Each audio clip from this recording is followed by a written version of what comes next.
Hai Podcast Pojok Kantor. Benjel. Hai. Halo Benjel, apa kabar? Baik. Nih, boleh dong perkenalan diri lagi nih, biar teman-teman kita yang nonton makin kenal sama Benjel. Oke, hai. Kenalin, nama gue Angel. Gue di sini sebagai business development. Mungkin itu aja kali. Apalagi hobi. Hobi perlu nggak?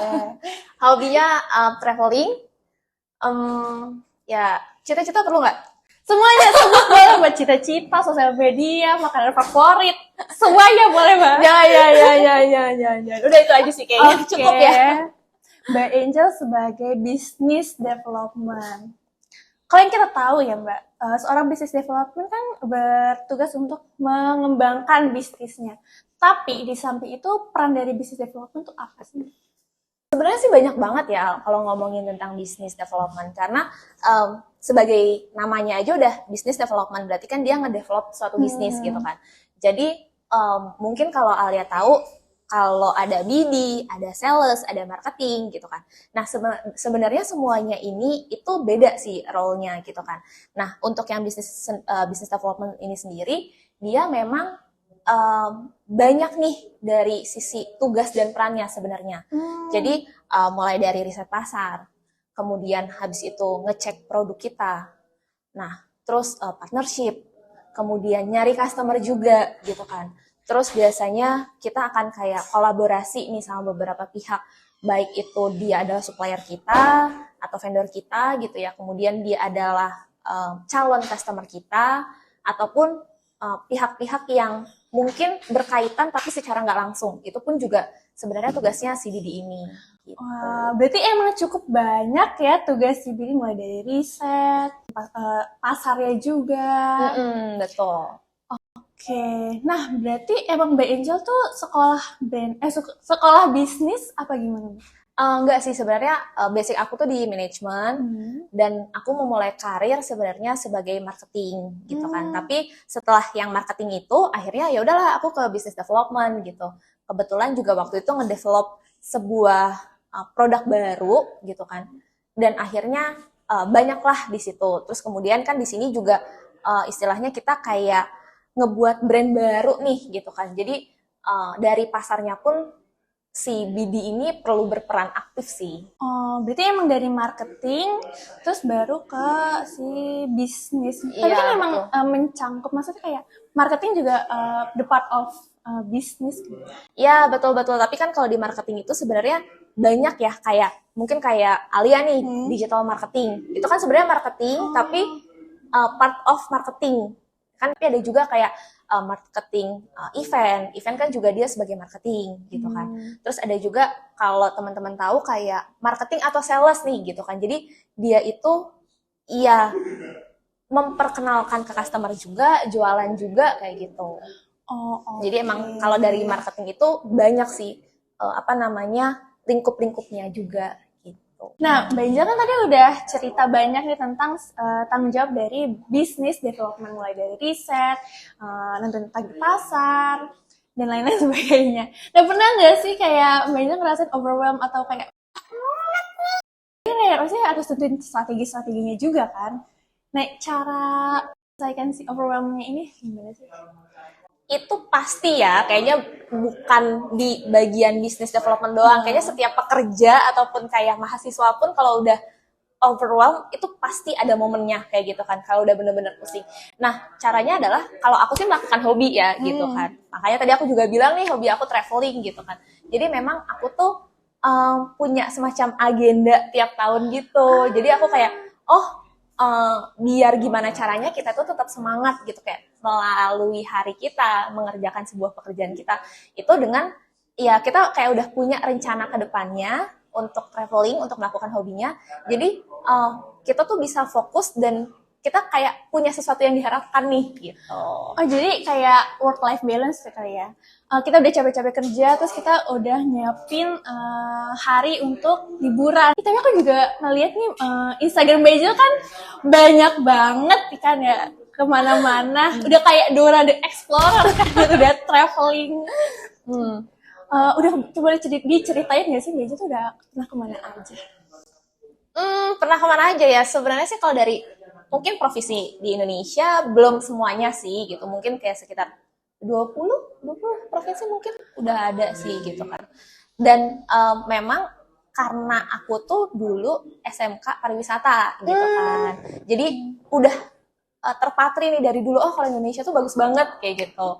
Nah, sebenarnya aku punya cerita menarik nih Al. Jadi aku tuh dulu pernah ke Lombok. Jadi Lombok itu sebenarnya destinasi yang aku pengen banget dari tahun 2016 dan akhirnya tercapai di tahun 2021 kayaknya, di 2021 gitu.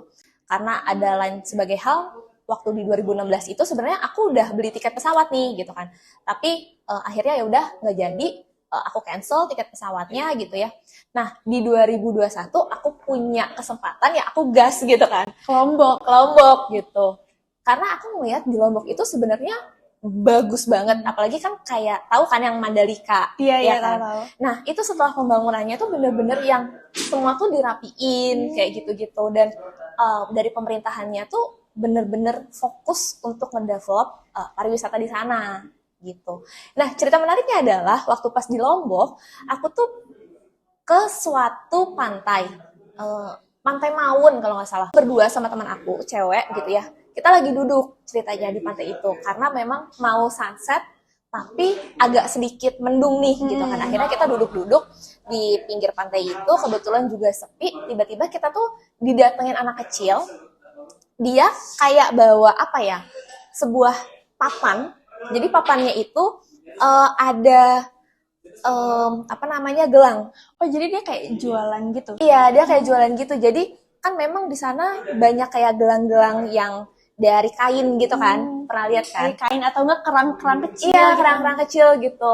Nah, tapi dia tuh ngedeketin kita bilang kayak gini, Kak mau difotoin bareng nggak gitu kan? Karena posisinya kita juga nggak bawa tripod, terus cuman berdua, jadi kita nggak ada foto bareng gitu kan. Oh boleh kita kan kayak gitu. Akhirnya ya udahlah kita foto nih. Terus habis itu ngobrol-ngobrol kayak sekitar 15 menit lah. Jadi kita juga nanya kayak, kamu umur berapa? Karena mungkin dia kayak sekitar 4 SD kalau nggak salah. Oh, masih kecil. Masih kecil. Jadi ada cowok sama cewek kayak gitu. Mereka bilangnya sih temenan. Tapi nggak tahu, mungkin itu kakak adik juga nggak tahu ya gitu kan. Terus habis itu ya udah akhirnya kita ngobrol-ngobrol seru. Terus di akhir dia nanya kayak gini, Kak, kakak tahu nggak sih ini kita tuh bawa banyak gelang nih gitu kan. Nah, terus habis itu kita langsung kayak, oh iya kamu ini jualan. Kita baru di situ masuk ke situ kan. Iya kak, kita jualan. Kakak mau beli nggak? Ini 10.000 dapat 3 gitu kan.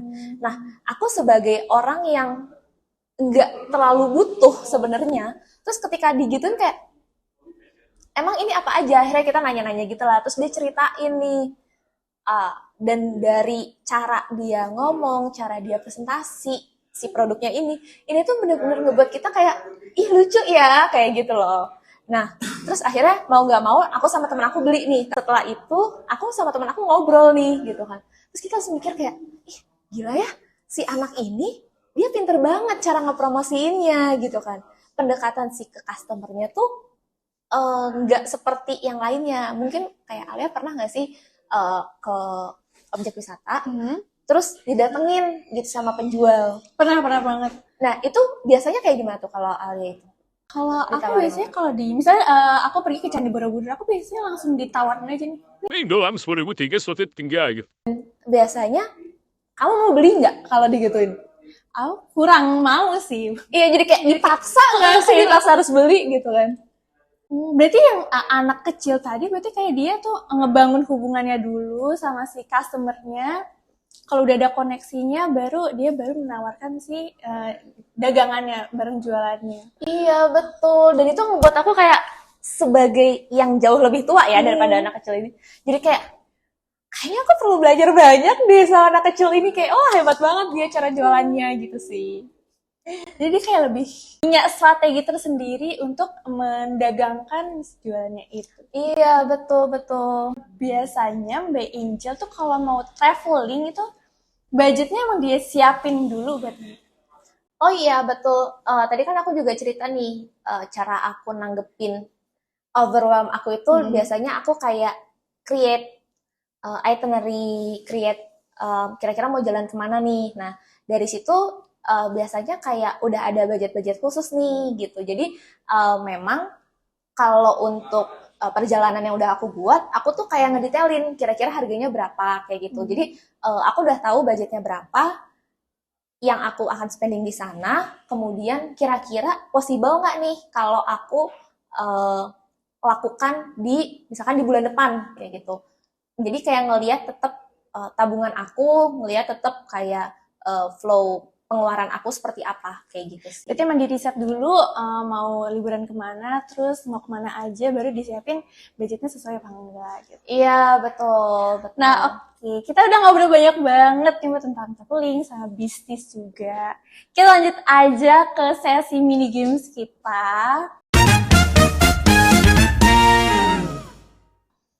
Nah, Mbak Inja boleh lihat ke kamera. Oke, pilih yang ini atau yang itu. Bisa makan banyak tetap kurus atau makan sedikit tapi cepat gemuk. Bisa makan banyak tetap kurus. Makanan pedas atau makanan manis. Pedas. Jajan street food atau jajan di mall. Street food. Ke gunung atau ke pantai. Pantai. Traveling sama bestie atau traveling sama mas pacar. Traveling sama mas pacar. Cowok ganteng tapi matre atau cowok jelek tapi setia. Cowok gimana ulang. Cowok ganteng tapi matre atau jelek tapi setia. Boleh nggak sih kalau ganteng terus dia royal? Soalnya gak ada nih Mbak di pilihan ini Oke. Mbak. Jelek tapi setia. Oke, jelek tapi setia. Datang telat atau pulang telat. Pulang telat. Punya atasan bawel atau punya tim bawel. Punya atasan bawel. Gaji 2 digit tapi nggak sesuai passion atau gaji UMR sesuai passion. Gaji 2 digit nggak sesuai passion. Tenggo atau nongkrong dulu. Nongkrong dulu. Tim aktif atau tim pasif. Aktif. Oke. Gimana Mbak? Tegang nggak? Tegang banget. Apalagi yang traveling itu ya, karena jujur aja sebenarnya aku tuh traveling sama bestie itu bener-bener pilih-pilih banget gitu, karena bestie aku kan rata-rata cewek nih. Nah, kebetulan yang paling rebel di pertemanan itu aku gitu loh. Jadi kadang tuh aku harus kayak menyesuaikan mereka. Misalkan kayak naik kereta nih, aku tuh yang bener-bener harus nanya dulu, kira-kira mau nggak nih kalau naiknya ekonomi yang kursi tegak.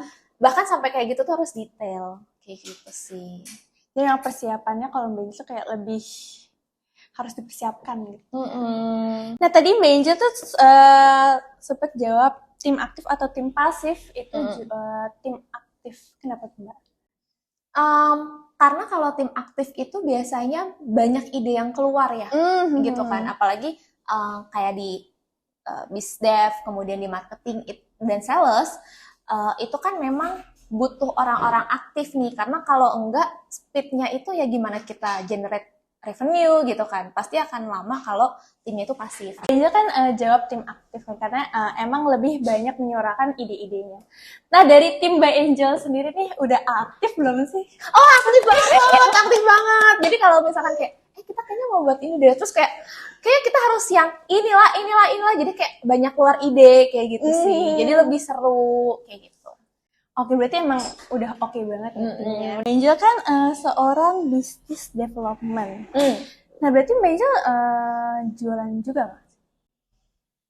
Bisa dibilang iya, tetap karena fokusnya itu kalau di tim bisnis, mau itu BizDev, marketing, sales, itu pasti generate revenue gitu kan. Jadi pasti jualan. Ngomongin tentang jualan-jualan nih.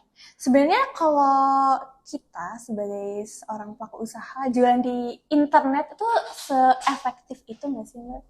Oh iya, sangat efektif ya. Pasti sangat berguna untuk penjualan karena cakupan awareness, cakupan produk itu bisa jauh lebih besar gitu. Jadi internetnya ngebantu untuk memperluas jangkauan pasar kita untuk jualan. Betul. Nah, sebenarnya ada tantangan tersendirinya juga nggak sih kalau jualan dari internet? Oh, pasti banyak banget sih kalau ngomongin tantangan ya. Kayak misalkan nih, internet yang nggak stabil, terus habis itu misalkan yang berjualan itu mungkin kalau generasi-generasi kita, itu bisa mengoperasionalkan dengan baik gitu kan, bisa beradaptasi dengan baik di internet ataupun di digital. Tapi belum tentu ketika misalkan kayak orang tua kita nih, mungkin bisa, tapi mungkin seberapa optimalnya itu kita masih belum tahu nih gitu kan. Nah, edukasi digitalnya ini sih yang pasti akan sangat mempengaruhi gitu. Jadi gimana caranya kita untuk lebih beradaptasi dengan si teknologi ini? Betul. Jadi kita nggak cuman menggunakan aja, tapi juga tetap harus belajar dengan perkembangan zaman yang ada. Apalagi sama orang tua yang kayak belum paham banget sama teknologi dan internet ini. Betul. Tapi Mbak Angel kan sebagai business development ya. Ini kan berarti juga sebagai tantangan Mbak Angel juga kan? Betul. Nah, gimana sih cara Mbak Angel untuk mengatasi orang pelaku-pelaku usaha yang emang kurang paham nih sama perkembangan teknologi ini? Nah, kalau kita ngomongin tentang edukasi digital gitu ya jadinya, itu memang sangat PR banget gitu kan. Karena selain kita ngomongin tentang generasi, kita kan juga ngomongin sebaran wilayah internet yang udah ada di wilayah-wilayah di Indonesia. Nah, ini kan juga menjadi PR banget nih. Nah, jadi memang kalau teman-teman tahu gitu ya, ini tuh semenjak COVID, jadi dari pemerintah itu memang sangat menggencarkan dan mempercepat proses digitalisasi gitu kan. Nah, makanya itu juga sebenarnya yang aku consider sendiri gitu ya. Jadi kenapa makanya aku masuk ke dunia teknologi, itu salah satunya seperti itu. Jadi memang ada rasa ingin memajukan Indonesia melalui digitalisasinya ini gitu kan. Karena kalau kita ngomongin digitalisasinya itu kan memang lingkupnya besar gitu kan. Mungkin bukan hanya jualannya aja, tapi cara kita ngepromosiin di internet itu kan juga menjadi poin penting gitu kan. Nah, aku punya data sedikit nih, Am. Jadi, menariknya adalah, ini menurut APJII di tahun 2022, UMKM yang punya website itu hanya 23% dari responden yang ada. Jadi 76%-nya itu nggak ada website. Tapi mereka itu sudah melakukan penjualan ke marketplace sebanyak 73% gitu. Nah, ini kan juga jadi beda sudut pandang ya. Kalau nggak punya website, sebenarnya kalau website itu kan memang ke arah branding. Kemudian cara mereka berjualan di websitenya mereka itu kan beda dengan mereka jualan di marketplace gitu kan. Kayak misalkan Alia aku tanya, kalau misalkan beli baju warnanya sama warna hijau, modelnya sama warna hijau gitu kan. Nah, kalau Alia beli di marketplace, biasanya apa sih yang jadi poin utama akhirnya beli di toko A ataupun di toko B? Pertimbangannya. Harga sih Mbak. Harga kan? Produknya sama, apa sih yang dibandingin harganya sih? Nah, itu kalau di marketplace memang jadinya produk kita adalah produk komoditi kebanyakan. Jadi memang nggak ada nih kita ngelihat kira-kira brandnya apa ya gitu kan, kita jarang sekali, bukan berarti semuanya nggak ngelakuin itu ya, tapi jarang sekali kita nyari di marketplace itu nyari tokonya. Biasanya yang dicari adalah produknya gitu kan. Nah, itu juga sih beda sama di website. Kalau kita di website, misalkan kita nyari di Google, kita nggak, kemungkinan juga kecil, kita udah tahu nih kira-kira kita mau beli baju gitu kan. Terus yang jadi pertimbangannya adalah kita mau beli baju brand apa nih gitu kan. Jadi itu juga beda sih. Jadi kalau misalkan di website, mereka punya website sendiri, yang jadi poin utamanya adalah si brandingnya ini gitu kan. Jadi memang si customernya ini akan mencari brandnya, akhirnya masuklah ke websitenya mereka. Beda sama marketplace. Oh, jadi kalau website tuh lebih kayak nunjukin kalau brand kita tuh kredibel loh, brand kita tuh terpercaya loh. Ya, Beda sama si betul. marketplace yang memang biasanya emang berjualan. Betul. Jadi ya balik lagi ya, memang tujuan utamanya apakah mau jualan. Kalau jualan mungkin di marketplace bisa, tapi sampai kapan sih nih sampai akhirnya brand yang kamu punya itu bener-bener jadi top of mind-nya si customer-nya ini gitu. Kita udah ngobrol banyak banget nih tentang bisnis nih apalagi. Nah, kesan-pesan Mbak Angel nih sebagai business development di Jagoan App ada nggak sih? Kesan pesan, kalian harus mencoba untuk digitalisasi, dan branding itu penting banget karena bagaimana cara kita meyakinkan orang kalau kita aja nggak tahu brand kita apa, brand yang kita jual apa gitu sih. Jadi lagi sebenarnya untuk orang-orang ya, mungkin bukan untuk jagoan ad-nya ya, untuk orang-orang coba cek lagi seberapa kalian sudah melakukan promosi hingga akhirnya produk yang kalian jual bukan hanya sebagai komoditi, tapi memiliki sebuah value. Gitu. Jadi penting banget untuk meningkatkan nilai dari suatu brand ini. Betul. Oke Mbak, makasih banget udah mau ngobrol-ngobrol banyak banget buat aku Sama-sama. dan ngasih ilmu-ilmu yang sangat bermanfaat ke penonton kita. Oke, buat kalian yang mau nonton terus, tahu terus keseharian dari, bukan keseharian, cerita dari teman-teman kita di Jagoan App, jangan lupa subscribe channel dari Jagoan App, jangan lupa like, Komen dan subscribe. Iya. Dadah. Pojokan. Podcast Pojok Kantor.